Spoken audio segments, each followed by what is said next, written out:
Alexander was born in Pella in July 356 BC, the very day the great temple of Artemis, goddess Diana, was burned down in Ephesus. His first teacher was Leonidas, relative to his mother. Leonidas was a strict man who taught Alexander temperance. But his great teacher was Aristotle, invited by Philip to Pella. Later, in the town of Mysa, he taught his philosophy to Alexander. Arian, Anabasis of Alexander, Volume 7, Chapter 28. Alexander died in the 114th Olympiad, in the archonship at Athens of Aegisias.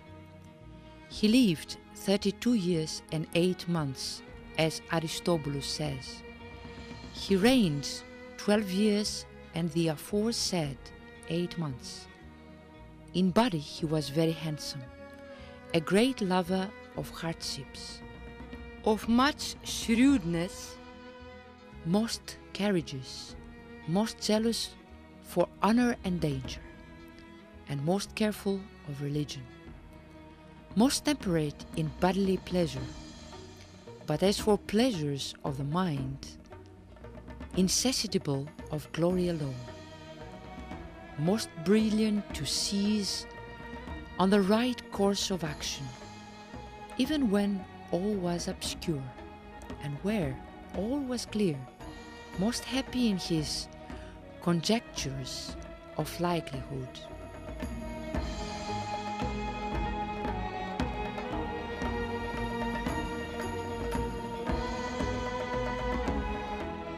Most masterly in marshalling an army, arming and equipping it, and in uplifting his soldiers' spirits and filling them with good hopes, and brushing away anything fearful in dangers by his own want of fear. In all this, most noble.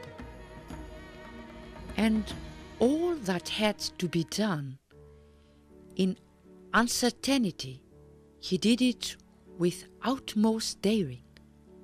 He was most skilled in swift anticipation and gripping of his enemy before anyone had time to fear the event. He was most reliable in keeping promises and agreement, most guarded in not being trapped by fraudulent, very sparing of money for his own pleasure, but most generous in benefits of others. If, however, Alexander committed any error,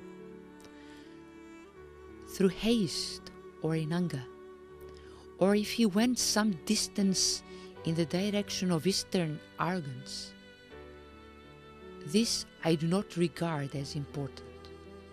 If readers will consider in a spirit of charity Alexander's youth, his unbroken success, and those courtiers who associate with kings to flatter but not to improve them, and who always will associate with kings to their harm.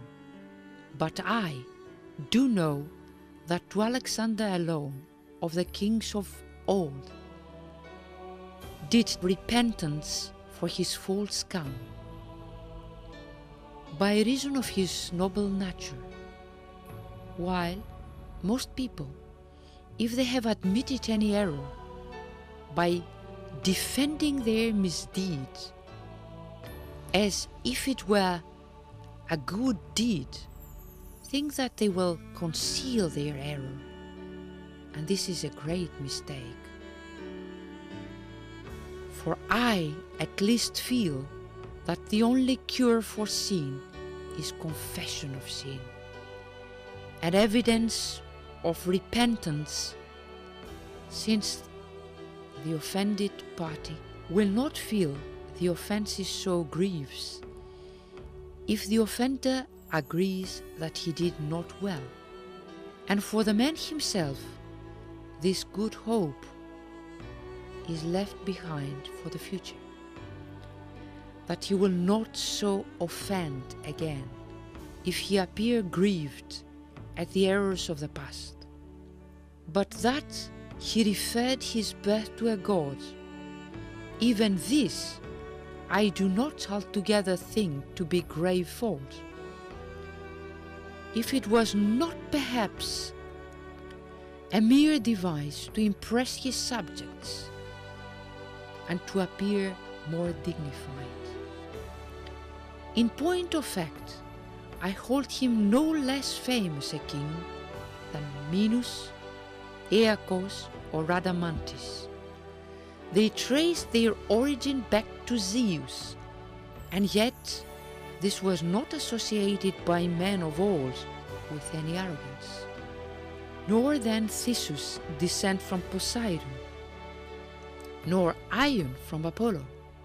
Moreover, I feel that the adoption of Persian equipage was a device, both towards the Persians, so that their king might not appear wholly removed from them, and towards the Macedonians, to mark some reversion from Macedonian abruptness and arrogance.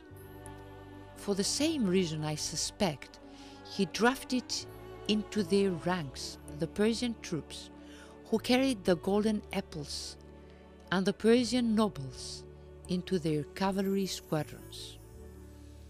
And his carousings, as Aristobulus says, were prolonged, not for the wine, for Alexander was not wine-bibber, but from a spirit of comradeship. Whosoever speaks evil of Alexander, let him speak such evil, not merely by producing what deserves evil speaking, but gathering all that Alexander did into a single whole. Let such a one consider first himself, his own personality, his own fortunes, and then, on the other hand, Alexander, what he became, and the height of human prosperity which he reached, having made himself king, beyond all contradiction, of both continents, and having spread his fame over the widest possible span. Let such a one, I say, consider of whom he speaks evil, himself being more puny and busied about puny things, and not even bringing these to success.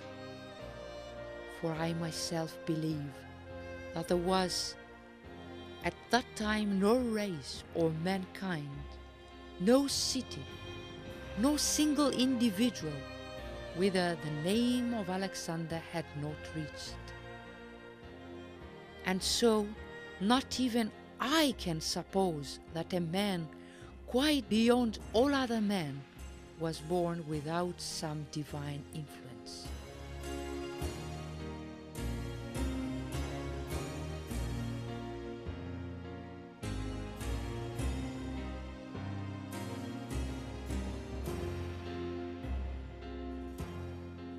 Moreover, oracles are said to have prophesied Alexander's death, and visions coming to different persons, and dreams dreamed by different persons. There was also the general regard of mankind leading to the same conclusion, and the memory of one more than human. And even now, there are other oracles after this great gap of time, which have been delivered to the Macedonian race, and all tending to the highest estimation of him. True it is that I myself have quarreled with certain acts in my history of Alexander's deeds, but I am not bold to admire Alexander himself, and those acts I blamed, both for the sake of my veracity and also for the general benefit of mankind. And that is why I myself too took up this history, not without the help of God.